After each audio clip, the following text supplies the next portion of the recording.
when it comes to change, there's certain things that come up from within that actually become obstacles in our way.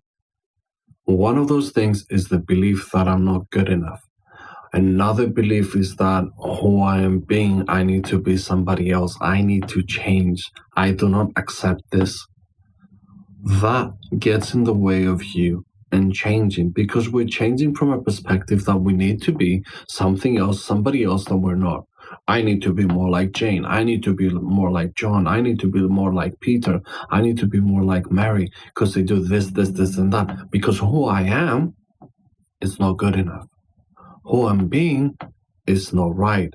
Who I'm being needs changing, needs fixing, needs all these things. And instead of us putting ourselves on a platform that we can succeed, we actually put all those weights on our shoulders that makes us feel more limited, makes us feel more closed, more small.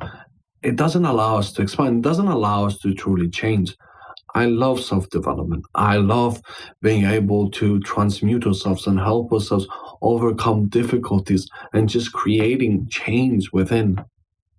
But that change for me is not about changing into someone that we're not. It might feel that way at times, that we're changing into something or someone that we're not. What I want you to find for yourself is changing into who you truly are. Changing into that. I always keep telling myself and telling other people that I work with that we have this center, this alignment with our self-worth, with our inner peace, with our stillness. All these things are natural states. But what happens is we put things in the way. We put things in the way of the flow. And it's about allowing ourselves to open up. It's not that we are by nature insecure and doubtful. It's that insecurity and doubt comes in and then takes away from our core, from our center, from a sense of being complete, of being confident. Confidence from that level just exists as a byproduct, and it doesn't even exist as a concept because we're there, we're centered. But when we have those groundings that start to eat up, they start to erode our sense of wholeness, our sense of goodness, our sense of love, of unity, of oneness. From that place, this is our truth. It's being more of that because this is who you are. This is who you truly are, and it's acting from that place. It's being in that space.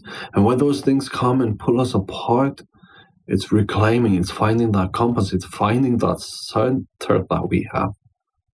And realizing and remembering, I'm not changing into something that I'm not. Actually, I'm removing the part that I'm not. I'm removing the part that I'm not, that for a very long time I consider to be myself.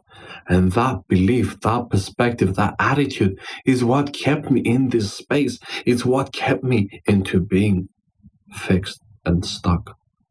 That association into something that I'm not. Yet I perceive within me that I am that. Knowing the truth of who you truly are, of how you truly behave. Yes, you have weaknesses. We all have them. But it's debilitating when we feel that we're completely, that's who we are. That weakness is who we are. That weakness defines us. We revolve around. The more we revolve around it, the more it drags us down, the more we're being it. It's the same thing with emotions. Like one moment we're happy, the next we're sad, the next we're excited, the next we're thrilled, the next we're really depressed. It's emotions. They come in, they go, they change, but our center remains the same. You are you. It's keeping that in mind, that I'm changing more and being more of myself in fullness.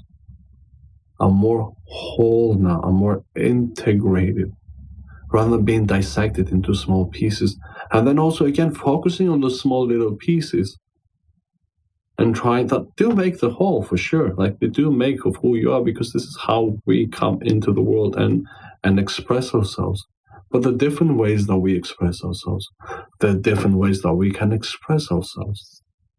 I might be getting angry. Okay, there's some work that I need to do. It doesn't mean that it's a good thing or a bad thing. It's creating that space. And then seeing the things, yes, on the surface that you want and need to change, but on a deeper level, is how am I expressing myself in this world? How am I putting myself across in this world? What are the kinds of filters that I have? Being aware of that. And then slowly, like when you go to the opticians, they put one lens in, then they take it out, they put another one lens in, and they try to see which one is the one that creates the best match for you, the best focus, so you can see clearly. And when you keep shifting those lenses, you build that clarity, you build that vision, you build that oneness, that clear path of you being you and expressing yourself. Obstacles will still come, but it's about that creating a deeper, better alignment with you. So think about this video.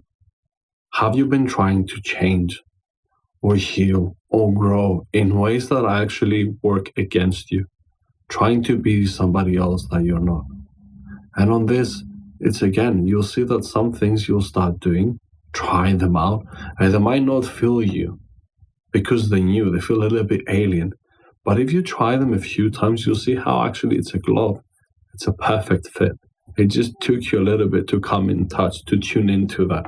And once you do, you'll find that actually, this is more me. I'm expressing myself more in that fullness. See the places that you're trying to change for the purpose of changing, for the purpose of not accepting, not allowing yourself to be how you have been. That doesn't mean I accept and allow, so I put my feet up and I don't have to do anything. We still acknowledge. We still see what's playing out. But also we have that space, that willingness to allow the flow to restore, to allow us to move, to create momentum, rhythm, to dance through life. That's my invitation to you. Dance through life in your own way, expressing yourself more freely, letting go of limitations, letting them go, and allowing yourself to your being quirky, being funny, being you. The world needs more authenticity. The world needs more intentionality, more expression, not in the to suppress other people, but actually to open up that sense of us being ourselves. Just like the kids that play around, they're not really thinking about. And every now and then, there's that kid that says something, and we close down. Open up. What comes? Be impulsive in that sense that what comes, your impulse, your pulse from within gets expressed. Do that. Not in the negative sense, in the positive sense. Your intuition, your gut are telling you things. Follow them through with passion, with dedication, with clarity, with certainty. And notice what changes. Notice how you change through life without really changing, yet you are changing. It's a beautiful concept.